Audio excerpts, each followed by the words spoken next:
مجنونة. النامي يتقدم يباسي كرة لويلي خطير جدا هانسون الذي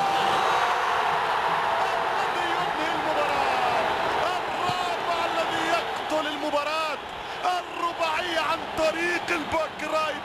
نامي في شحن هجومي من قبل الكتيبة والقبيلة الزرقاء. 4 للهلال 0 للنصر.